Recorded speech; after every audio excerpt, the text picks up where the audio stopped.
creative kids.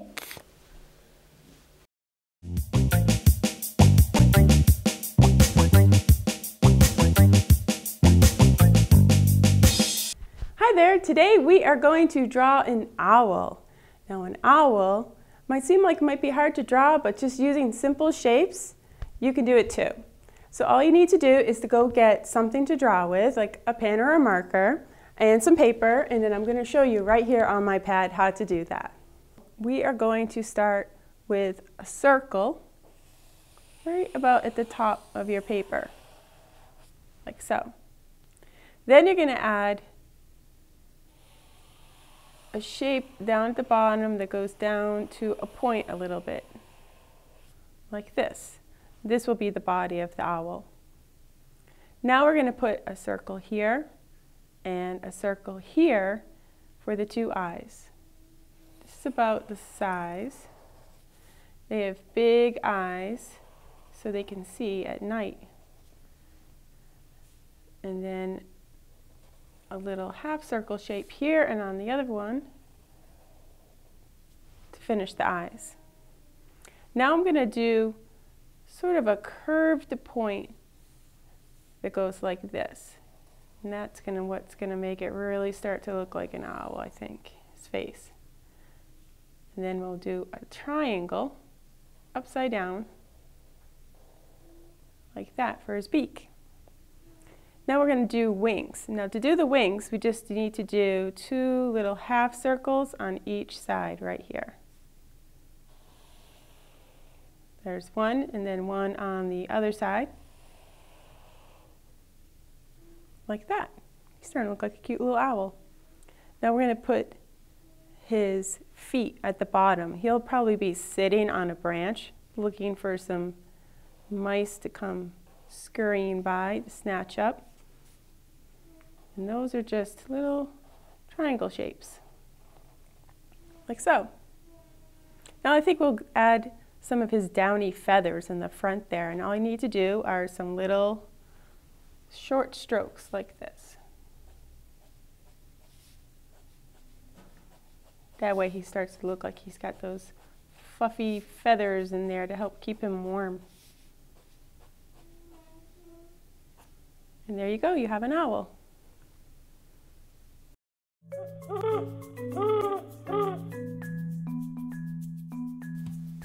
Let's make an origami owl. Need a piece of brown origami paper. It's brown on one side and white on the other. We're going to take one corner and fold it up so that it matches up with the other corner. Give a crease and then fold it one more time this way, right in half, so it makes a smaller triangle shape. Okay. Once you have this, you need to open it back up. We're just making guidelines with our creases at this point. There, you should have an X. Now we're going to take this top corner, it's the top of your diamond shape here, and we're going to fold it down about 1/3 of the way, which you end up with a brown triangle about that size.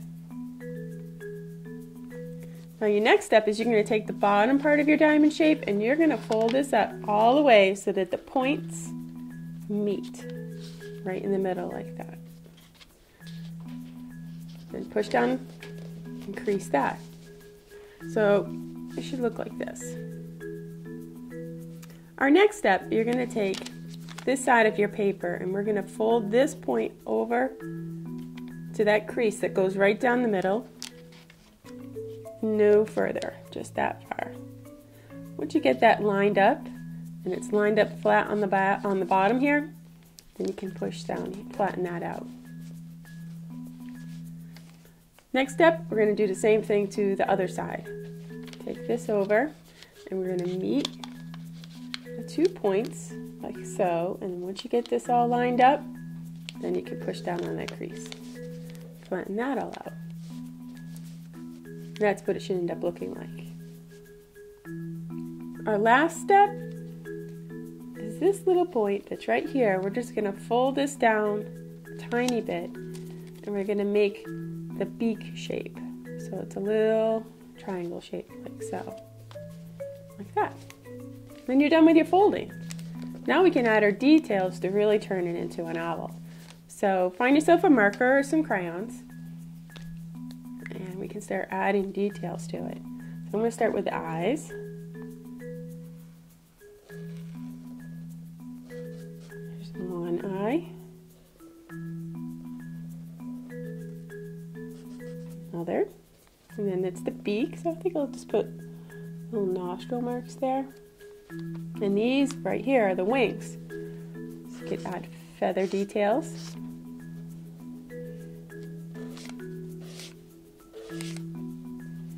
If you want to, you could add more feathers right here. And then you're done.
Hi, this is Lelay for Creative Kids. I'm here with Bob Benson, who is a director of the North American Bluebird Society.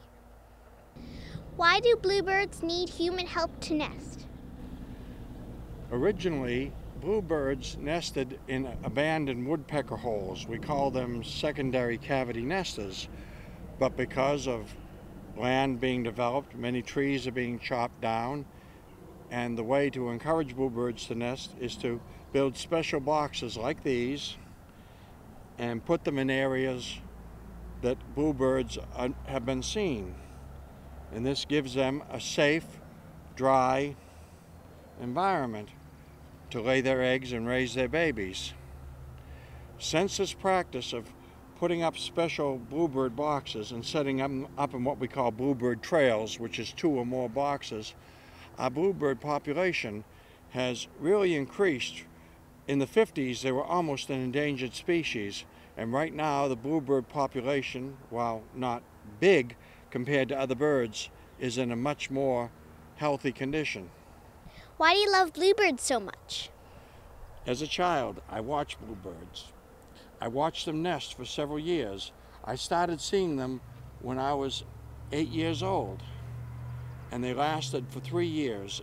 There was never anything that I'd seen in my life that was more beautiful. And then we had a gypsy moth problem. It was very serious. They were stripping entire forests of leaves, and the county responded by spraying DDT. We now know that this is a horrible poison. It's been responsible for the near extinction of many birds, like the bald eagle and the osprey. And I came out one day and both my bluebirds are dead in the ground.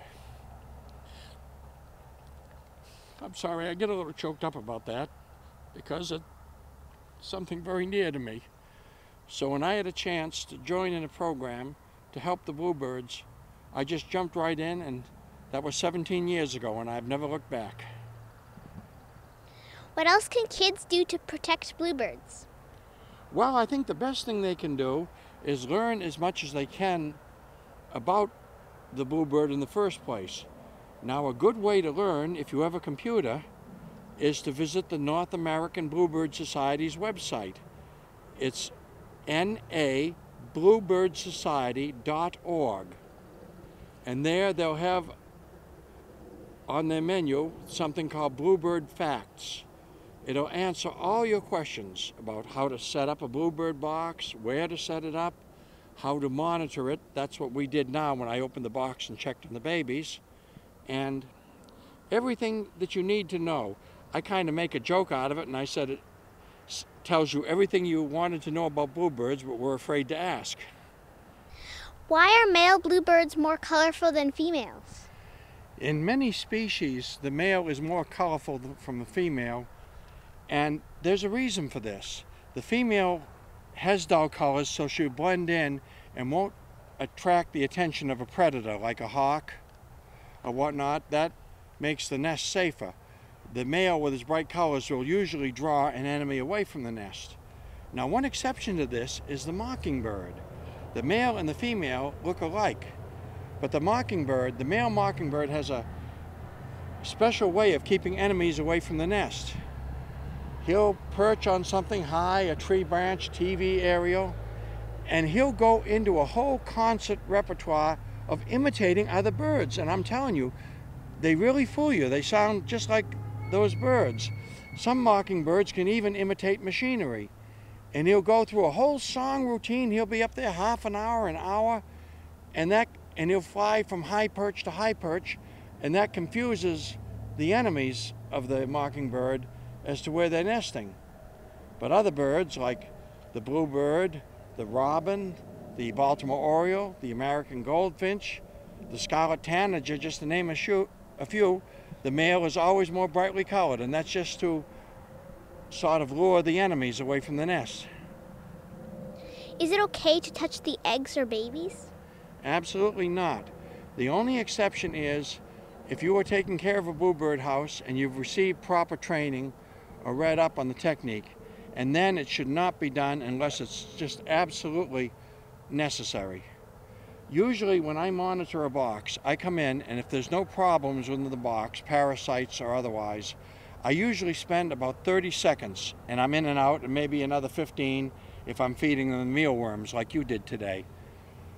But then you figure that time, even a full minute or a minute and a half, that's a small slice out of a 24-hour day. And if nobody else comes near the box or bothers it, then it's quite all right. The bluebirds are very, very tolerant of people because they seem to instinctively know that people are helping them to survive. Thanks, Bob, for talking to us about bluebirds. This is Lele signing off.